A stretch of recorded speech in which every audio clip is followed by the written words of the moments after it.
Wowee. I've been watching this over the last couple of days as I heard a few things happening. But in the last couple of days, the German, Italian, Holland, Russia, Estonia governments, plus the Lebanese government have all resigned. Amazing that this mostly, not all, most of these are in the European Union. But they've all fallen. So what's your thoughts about this? Some say it's because of the paedophilia. Some say it's the Nasara Jesna, whatever that is. Jazara, that one. What's your thoughts on all this? Like, the German, Italian, the Dutch, the Russian government, and Estonia, all fallen. Have you ever heard anything in your life? It's not on the main news. You've got to find these yourself. Hey, while making my video about resigning, I've got David on the telephone. David, what's your take on everybody resigning? We'll have to tread carefully here and speculate, and we won't be assuming anything. We'll speak facts, and we'll speak as what we know of, what we've seen. And I did report via the homepages, YouTube community and Facebook that I was aware that the Dutch government had resigned over benefit payment scandals that Paedophilia? No, it was benefit payment Right. scandals that left families. It was child benefit scandal, to loosely termify it. The Dutch government resigned over child benefit scandal. It was Mark Rutte or something said that they'll stay on in caretaker capacity.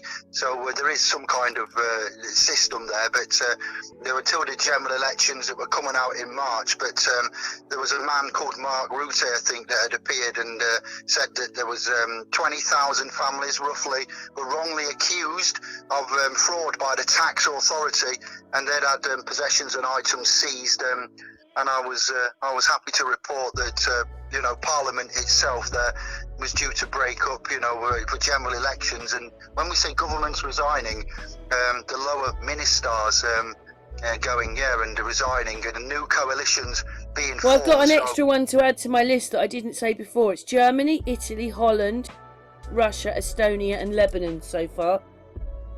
Yeah, and remember that we've... That's a lot of countries, isn't it? Have you ever heard anything like it in your life? Because I haven't. We can know, I haven't. It's unprecedented times for all round. The inauguration of the American president. No American president's been impeached, sorry. Not inauguration, that's coming up for Joe. Old Sleepy Joe there, as he's been nicknamed. But President Trump to be impeached twice is the first president there to be impeached. But that's stupid, because everybody knows that he made a video saying go home and they're trying to impeach him. Yeah, I'm not here to. I'm just saying what's actually happened in precedented times. We had, remember the crimes committed against the tenants and the men, womb men of Grenfell, and what happened to the chief exec of Grenfell Council? Did he go to prison? Did anybody go to prison? Britain's sister. Well, no one actually seems to go to prison, do they? They just resign.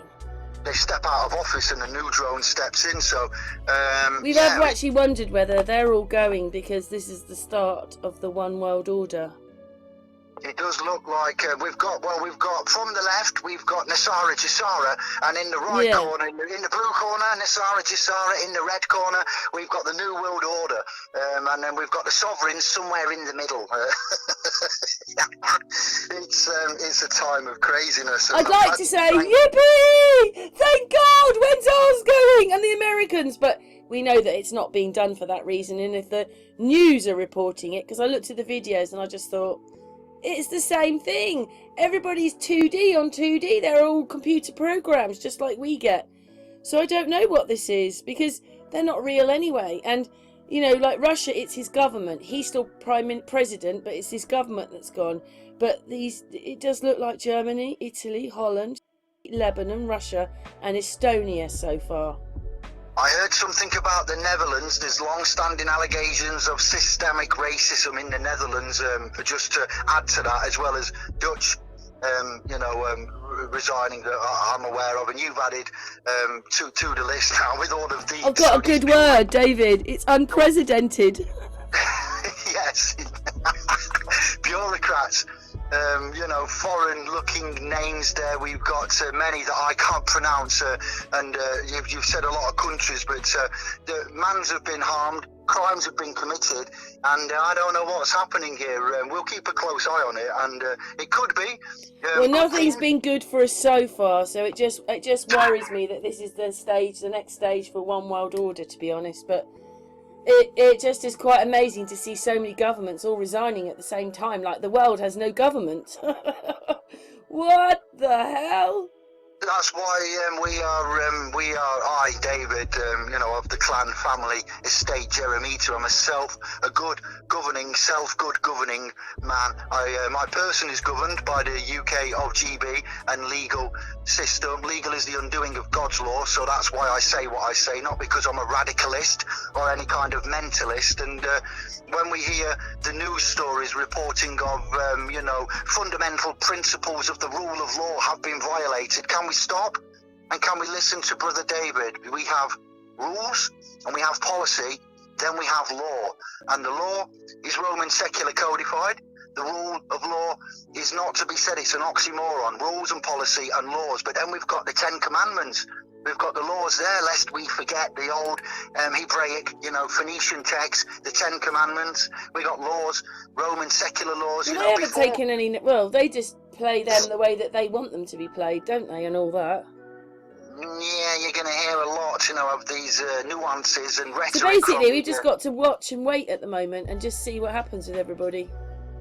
Well, prepare. Well, one bit of unlike Anonymous, David Icke and Max Egan, I will give you something to consider. All that hear these words and are a fan of Sister Karen, SAMFU, and my crazy self, David. It would be consider. No legal advice is given here, disclaimer straight up, but as a brother to my extended family of blood, authentic beings, do this. Consider a last will and testament and putting things into place, not because it's the end of the world and doom and gloom, but because prevention is better than cure. That's the rule of thumb.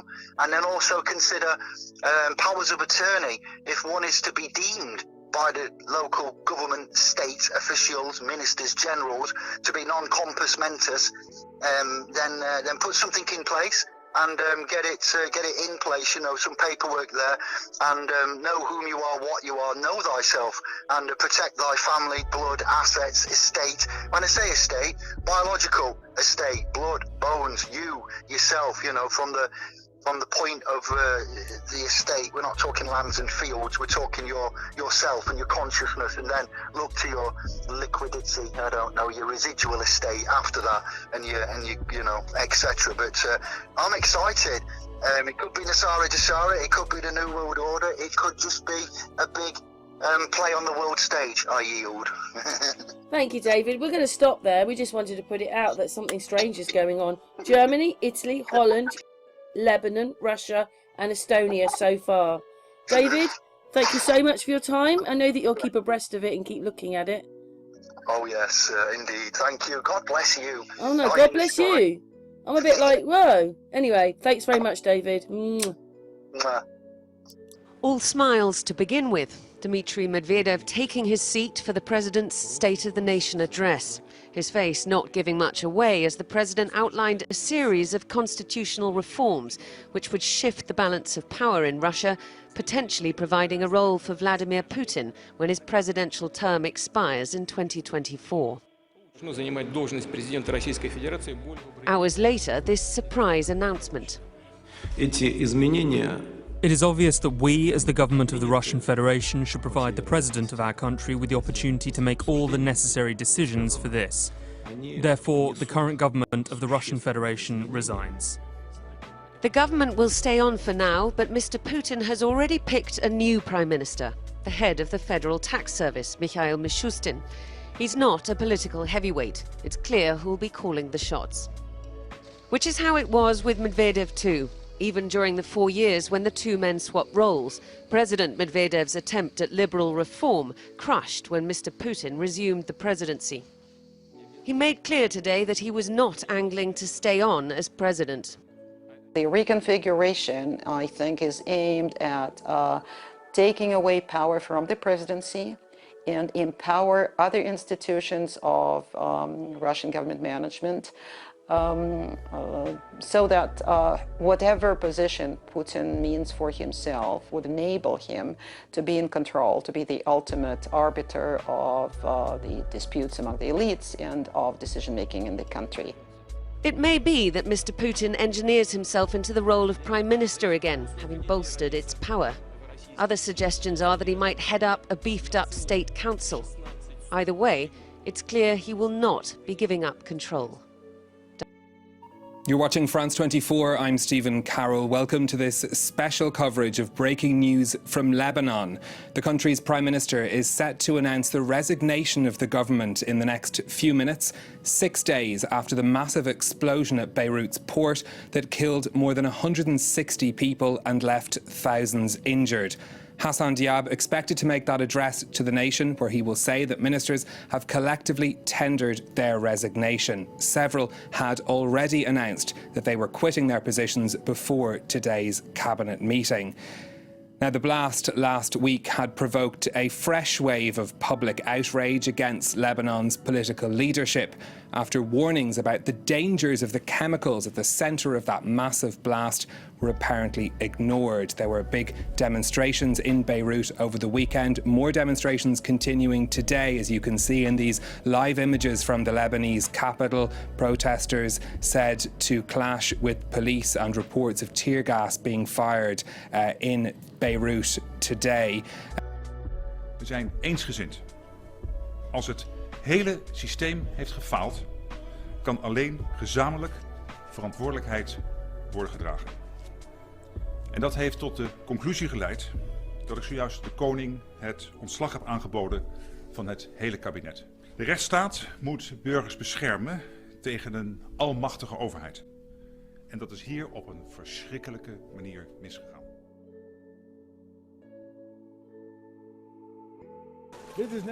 The timing couldn't be worse. In the midst of a renewed surge in coronavirus infections, the government of the Netherlands collapses, ending the mandate of Mark Rutte. We zijn eensgezind. We are of one Het mind. hele systeem heeft gefaald. If the whole system has failed, only joint responsibility can be borne. And that has led to the conclusion that I have now offered the king the resignation of the entire cabinet. Hele kabinet. One of Europe's longest-serving leaders, Mark Rutte had long been known as Teflon Mark, with few scandals or criticisms overshadowing his premiership. But that all came to an end on Friday after a parliamentary probe found that tax officials wrongly accused some 10,000 families of fraud over childcare subsidies, often based on their ethnicity. In what officials described as an unprecedented injustice, the families had been forced to repay tens of thousands of euros each, which in many cases led to bankruptcy and unemployment. Among them, Janet Ramazar, a 35-year-old mother of one who had to reimburse nearly 40,000 euros in childcare allowances. It was terrible because at a certain point you can't pay any bills, you can't afford anything. You get a wage seizure, your allowances are withheld. I received a bank seizure. I couldn't go shopping or pay for everyday expenses and got into even more debt. The consequences on Rutte's political career, however, are likely to be limited. He will lead the caretaker government until general elections set for March 17th. Should his party win as expected, he'll be first in line to form a new coalition, which, if successful, would set him on course for a fourth term as Prime Minister. Well, a bit earlier on, I asked our Rome correspondent Seema Gupta about what is motivating Renzi. Have a listen. Mr. Renzi says that this crisis was not created by them, that this was something that was in the making over the last several months in terms of how Conte's government has been dealing with plans to use EU recovery fund money in order to boost the economy and deal with the needs of the Italian people. So he believes that he's been acting responsibly in responding to the needs of regular Italians. However, most of the political class believes that he has acted, in fact, irresponsibly, because creating a government crisis right now, as the country is deep in a resurgence of the virus, as well as launching its vaccination program and dealing with a recession is really the worst possible time. Prime Minister Giuseppe Conte responded to the resignations, saying that he accepted it, and he said the actions of Renzi's Italia Viva party really has been damaging to the country. The leader of the centre-left party is still in power right now. The Democratic Party, Nicola Zingaretti, also said, now we risk everything really, and he said the choice that was made by Renzi is simply incomprehensible. So essentially, Renzi comes off very much his reputation as the disruptor, using political maneuvers to get what he wants. And as one virologist said, in the context of what's happening now in terms of the pandemic, it feels like the orchestra continues to play even as the Titanic is sinking. В Германии говорят с начала миграционного кризиса. Сегодня она объявила об этом лично. Из Берлина Михаил Антонов. 18-летняя эпоха Меркель на посту лидера самой мощной партии Германии заканчивается. Посмотрев сегодня утром на печальные результаты выборов в Гессене, она приняла судьбоносное решение, даже несколько. Во-первых, на следующем декабрьском партийном съезде ХДС в Гамбурге я не буду выдвигать свою кандидатуру на пост председателя партии. Во-вторых, нынешний 4-й срок на посту канцлера ФРГ станет последним. В 2021 году я не буду баллотироваться на эту должность. На какие-либо другие политические посты я тоже не претендую. Когда-то давно, еще до восхождения на вершину власти, Меркель говорила, что ее самый большой кошмар – стать политической развалиной. Сейчас она предпринимает последние усилия, чтобы избежать этой участи. Ее жизнь в политике, вполне комфортная и безопасная до августа 2015 года, круто переменилась, когда она сказала свое знаменитое «Мы справимся», открывшее двери Германии и Европы для беженцев. С тех пор ей приходилось только терпеть, двигаясь по дороге разочарований от одной электоральной катастрофы к другой. И чувствует, что с каждым новым поражением она все больше превращается в бремя для собственной партии. С большими потерями она смогла пережить федеральные выборы прошлого года и даже сформировать правительство благодаря сговорчивости социал-демократов. Но все это на фоне крепнущего хора голосов «Меркель muss weg», «Меркель должна уйти», которым стали поддакивать уже не только политические противники. Воскресный провал на региональных выборах стал сигналом к тому, что дальнейшее сопротивление бесполезно. Результаты христианских демократов в Гессене оказались разочаровывающими и горькими. Нет сомнений в том, что наши друзья в Гессене добились бы более высоких рейтингов, если бы не влияние федеральной политики. В Гессене ХДС набрал 27% голосов, потеряв больше 11 относительно своего прошлого результата. Бывшие избиратели Меркель, те, кто недоволен ее миграционной политикой, убежали к крайне правой альтернативе для Германии, которая впервые прорвалась в Гессенский Ландтаг с результатом свыше 13%, охватив своим присутствием уже все земельные парламенты Германии. Миссия выполнена. Теперь мы можем определять политический курс, и мы займемся этим. Социал-демократы, младшие партнеры Меркель по центральному правительству, которые прежде были стабильно второй партией в земле, так же, как и ХДС, растеряли треть избирателей. Они ушли к более радикальным, зеленым социалистам. 2 недели назад исторически наислабейший результат в Баварии, теперь в Гессене, что еще очевиднее обозначило проблемы всей федеральной коалиции. Эрозию почвы под двумя крупнейшими партиями страны, ХДС и СДПГ, которая выветривается направо и налево. Это грозит бунтом партийных низов, которые и будут голосовать за или против своих нынешних лидеров на съездах в конце года. Вот Меркель и решила не доверять свою судьбу чужим голосам. Сделать все по собственному желанию. Газеты пишут, что ее решение президиум ХДС встретил аплодисмент. Отставка Меркель с партийного поста не означает, что она автоматически оставит и должность канцлера. Меркель готова доработать до осени 2021 года. Надо только продержаться.